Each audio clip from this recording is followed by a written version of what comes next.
I'm out here early this morning to show you something that might just change your summer if you live in a hot, humid place like I do. There are actually herbs that can help lower your body temperature. So the other day, my best friend called me, and I've been so proud of her. She's been working on all her health goals, and she's been walking every day and taking really good care of herself. And she had been out on a walk, but she had been in this horrible Carolina heat, and she went when it was real hot outside, and she came inside and she didn't feel well. And she called me and she was like, I think I overdid it. Like, I think I might have a little bit of heat exhaustion. And your body can actually have a physical reaction. You ever heard of a heat stroke? It is a very real phenomenon, and it can be dangerous. And so we immediately worked to cool her down, and thankfully she's fine. But it reminded me that this time of year, it is so important for us to know what herbs to reach for, because some herbs warm your body up and some herbs cool your body down. So if you come inside after working in the 100-degree heat and then you reach for an iced tea, but it's made with a warming herb, that's only going to increase your body temperature, even if you're drinking it with ice. So instead, we want to reach for cooling herbs. Now, in the world of herbalism, we call these diaphoretics. That's just a big fancy word to mean that these herbs help move heat out of the body. You need trapped heat. So trapped heat can look like actual physical heat from being out in the heat in the summer. It can look like heat from a fever that is trapped that you're trying to move out. It can look like heat from inflammation in the body. You know, when you have inflammation, things tend to get hot and swollen. In all of those situations, we reach for diaphoretic herbs, cooling herbs. The first herb I always think about when it comes to cooling body temperature is mint. Really any kind of mint. You know, there's tons of varieties. This right here is peppermint. I also grow spearmint and catmint and mountain mint. There's lots of varieties. There's even chocolate mint. That's a good one if you haven't tried it. But mints naturally lower your body temperature. They are the perfect herb to reach for in the summer. So you can do two things. If you drink like regular caffeinated tea, like I know here in the South, a lot of people love sweet tea, add some mint leaves to it, and that adds the cooling properties. Or you can brew a tea just out of mint leaves and leave the other black tea out of it for a caffeine-free effect. That's my preference. But this one helps cool you down when it feels like you're burning up from the inside out. You know what I mean? So mint. The next herb I always think about when I'm trying to cool down or cool someone else down is hibiscus, and that is what this little bush is right here. Now, we don't have any flowers on it quite yet. It's a little too early in the season, but when we move towards fall, the hibiscus plant is going to produce these calyxes, and that is the part that we are going to use for tea. And I'll insert a picture here so you know what it looks like, but it is the most delicious tea. And for me, I think of all of the cooling herbs, hibiscus is the one that I personally feel in my body the fastest. When I drink hibiscus tea, I notice a difference. Like, I feel like I'm cooling off faster. The good thing about hibiscus is it gives a little bit of a fruity flavor, which kids tend to like. It's a little tart, and it kind of reminds me of cranberry juice. So if you like cranberry juice, you're going to love hibiscus tea. It's good warm, it's good cold, but of course in this case, when we're trying to use it to cool down, you want to drink it cold as an iced tea. So try hibiscus. The next herb that I love for cooling the body down is raspberry leaf. I'm not actually going to take you down to the berry patch because it's way down on the other side of the property and I'm already hot. It's that time of year. So the raspberries are a wonderful thing to grow because you get two harvests. You can harvest the fruit, but you also can harvest the leaves. And raspberry leaves are so incredibly rich in minerals. So if you are a person who just struggles with daily energy, if you just feel fatigued a lot, if you tend to reach for electrolyte drinks all the time because you feel low and they bring you up, Raspberry leaf might just be a really good fit for you. It's high in minerals. It's one you can drink every single day, and there's a slight sweetness to it. When you dry raspberry leaves, they kind of puff up. Well, at least when we freeze dry them, they do. And so they get a little bit like the consistency of them is different than other dried teas. So if you order a bag of raspberry leaf tea from our shop, you're going to see what I mean. It's just, they get real light and puffy. And it just makes the sweetest, most like gentle tea. I love the taste of raspberry leaf tea even by itself, but it also cools the body down. So as you can imagine, if we start layering these cooling herbs together, now we're thinking like an herbalist, and we are creating a layered tea blend to cool the body down. So we would add our peppermint, or whatever mint you like, your hibiscus, and some raspberry leaf. Now what else could we add? Because there's a few more that really could help cool the body down. Or they could be alternatives if you don't like the flavor of those first three.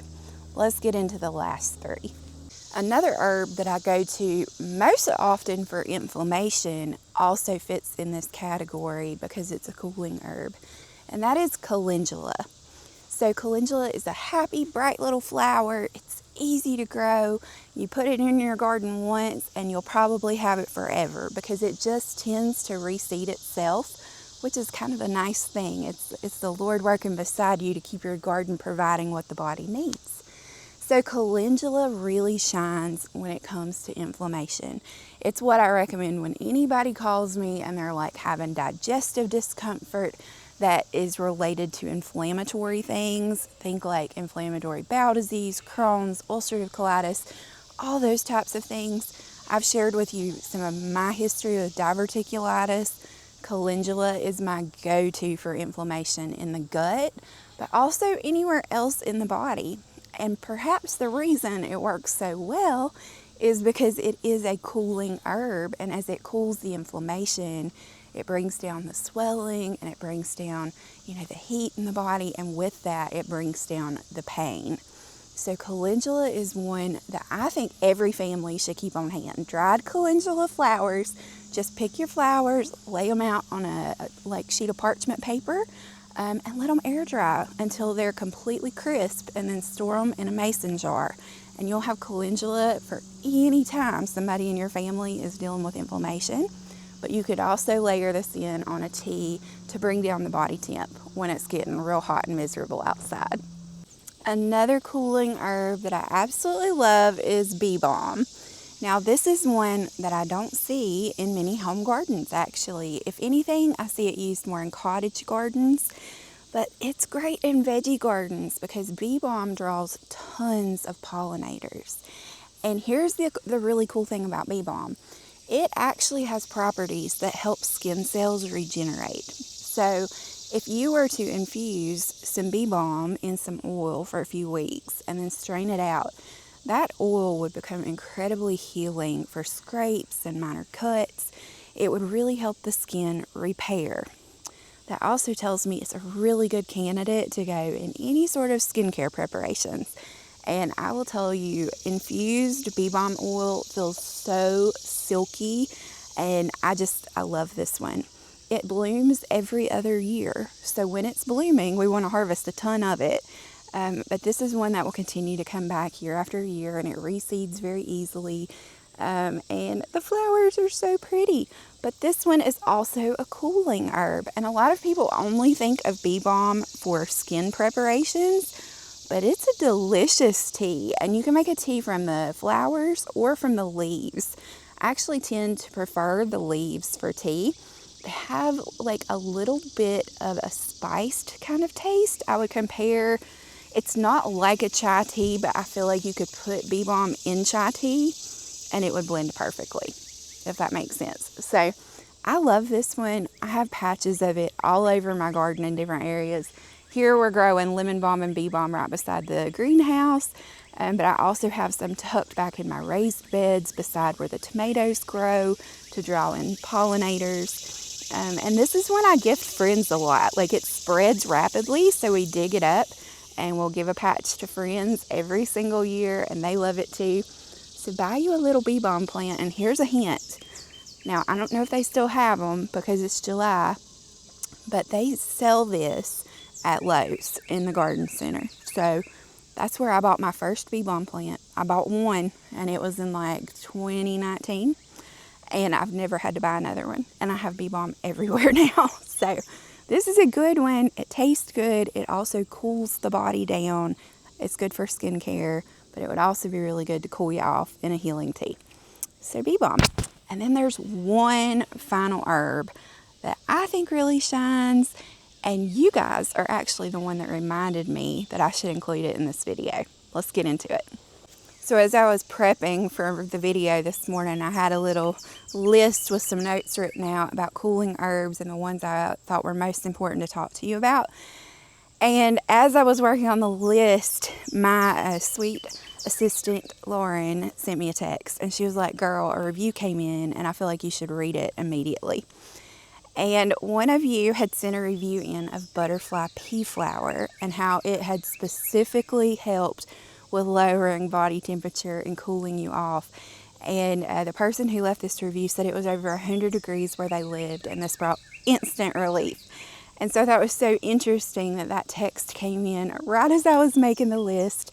And I felt like that was my sign to tell you butterfly pea flower can also cool body temperature. And it's a fun one for kids because it brews into this really fun blue tea. And then if you add any sort of citrus, lemon juice or lime juice, it will change to a pink kind of color. So you've got some science experiments. I have a whole video on butterfly pea flower where you can watch the color change with your kids, but it's a good one in the summertime. You could combine it with all of these other herbs we've talked about, or you could use it just by itself. Butterfly pea is delicious on its own. So the big idea today is that God designed everything we need for health and healing in plants. Some plants warm us up, some plants cool us down. Right now, we're reaching for the plants that cool us down, and they are growing abundantly right now. It's funny how God designed things to work like that. So He is good, He takes care of us, and we can be grateful. If you don't have a big herb garden and you're like, I want to try some of these herbs, but I don't have anything growing this year, don't worry. We have a tea shop and an apothecary where you can purchase organic herbs. You get a bag of 2 cups, which if you use a teaspoon per cup of tea, that's going to give you 30 cups of tea. So pick out some of your favorite cooling herbs and order them. Play around with making you a tea blend. All of these can be mixed and they go together really well. So you can choose your favorites. Experiment with your kids with blending cooling herbs and see how it makes you feel. So what's the best way to put all of these cooling herbs to use? My favorite way is to make a sun tea. So to refresh your memory, here's what you're going to do. You're going to get a quart jar. Okay, quart jar is my favorite size for this. You're going to add 1 cup of your dried herbs, whatever herbs you picked from that list of cooling herbs or anything else you want to add. And then you're going to fill the jar the rest of the way with water. So 1/4 of the jar is herbs. The rest of the jar is water. It can be cool water. It doesn't need to be hot boiling water. Cool water is fine. Then you're going to put a lid on, a ring on. You're going to shake it up, mix it up real good. Then you're going to take that jar and you're going to set it out in the sun and let it sit outside all day long. Okay, the longer it stays out in the sun, the stronger the brew will be. This is called a solar infusion, okay? And then you can bring it in at the end of the day and you can strain it, and that will be your tea for the next day. Now, if you make it really strong by letting it steep all day long, what I like to do is take that quart and I'll dump it into a 1/2 gallon pitcher and then top it off with water. And it makes the perfect tea. You can add honey if you're a sweet tea kind of person. A lot of us here in the South eat, sleep, and breathe sweet tea. And if that's you, switching to herbal teas can be challenging unless you sweeten them. So use some raw honey. There's some benefits to that as well. Or you could even add a little splash of maple syrup if you're feeling adventurous. But sweeten it. That can help. But a lot of these cooling herbs have a natural sweetness already, like the raspberry leaf and the mint. They're going to come in and already bring some sweetness. So once you've strained it out, you can store it in the refrigerator and then just sip on it all day long on hot days. We make another jar of sun tea almost every day here, and it's something that my whole family drinks and enjoys, but no one more than Josh and Walker, my husband and my son, because they spend a lot of time outside. So before you head out and make your sun tea today, I wanted to give you a little update on our herb school, because we've been getting so many emails asking, when is more information coming out? What's going on behind the scenes? So here's what's happening. What you can't see is over to my right. First of all, our herb shop is under construction. Things are coming along, but I'm not going to lie to you. It has been a hard summer season for us. I jokingly told Josh last night that if I were going to release a tea to represent the road to opening the herb shop and the Daughters of Eve School of Herbalism, I would call that tea adversity because it has been difficult. We have had immense spiritual warfare, and I'm not even going to detail it because I'm not giving the enemy any credit for what he's tried to do this summer. But what I am telling you is the Lord is victorious and things are coming together. The entire school is written. The curriculum is written. The workbooks are ready, and we are filming now for all of the lessons, because I want you to be able to read it, I want you to be able to listen to it, and I want you to be able to watch it. So no matter how you learn, you can learn herbs through this school program. So it has shaped up to be a really extensive program, and I'm very excited to show it to you. It takes you on a journey that if you take your time and you do one lesson a week, it will take you 18 months to 2 years to complete the entire school. And it is broken down in small chunks. Each week comes with a Bible study that goes with it, some key verses and reflections. And a big part of this herb school is going to be Bible study with me, because I believe we cannot learn herbs before we learn the God that made them, because He's our teacher. And so a huge part of Daughters of Eve is going to be learning how to have a relationship with God, how to hear Him speak to you, and how to work with the Creator to use these gifts to bless our families and our communities. And at the end of the process, you'll have a certificate that you are a community herbalist. And then you're going to have an opportunity to jump in a continued community where we are going to get together once a month and we're going to talk about our remedies we're making. I'm going to be giving you behind the scenes on things in my apothecary. But the thing I'm most excited about is we're going to collect research together. And that means that people all over the world are going to be able to come into this community and publish the recipes that are working in their neighborhood. So if you make a tea and it wipes out a migraine for a lady at church, I want you to come into the community and share that recipe. Like, let's document it. And what I'm imagining is over the course of years, together, a tribe of probably mostly women, but I figure some men will join us too, a tribe of believers in Jesus who also want to understand plant medicine. We're going to collect so much research that we're going to start a movement that I really think could flip things upside down for the whole world of modern medicine. I know that sounds dramatic, but a lot can happen when a lot of people get together and they're praying together and they're working towards a common cause.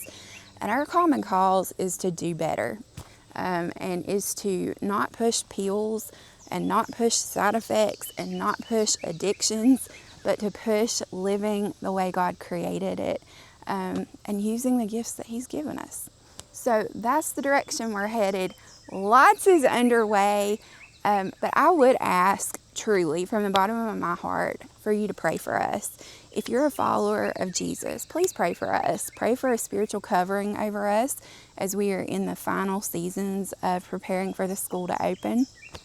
Now, the big question, when can you sign up? When does it open? The answer to that is October 5th is opening day. So the school will officially open.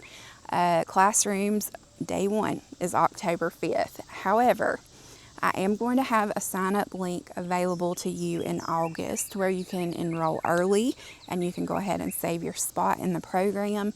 I'll have payment plans available, and we are going to offer a massive discount if you pre-enroll. So stay tuned. Lots more details coming each week. I'm going to show you a little more. In fact, I think in next week's video, I might even show you a little bit of the workbooks. Would you guys like to see a little bit of it? So you kind of get to know what the school's going to be like. And yeah, there's so much good stuff coming. It has been a hard summer here because the work is good and the work is worthy, and the enemy knows that. And so he has hit us right and left with everything you can imagine. But we're not giving up. And we're going to keep going.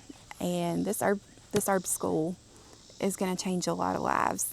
I really believe that. So join me October 5th when Daughters of Eve School of Herbalism opens. In the meantime, go make you some tea with cooling herbs. And I'm going to get out of the heat to make me a tea right now because it is hot out here, y'all. I'll see you next time.